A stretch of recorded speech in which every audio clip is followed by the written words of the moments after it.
For generations, the blacksmith shop was a favorite meeting place in the pioneer community, where news, opinions, and gossip on almost everything were shared.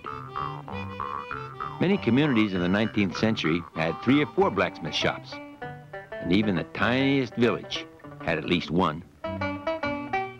In 1857, Cobourg, Ontario boasted 22 blacksmiths. Shoeing a horse was an unpredictable experience. The smith would work as quickly as possible before the horse became fidgety.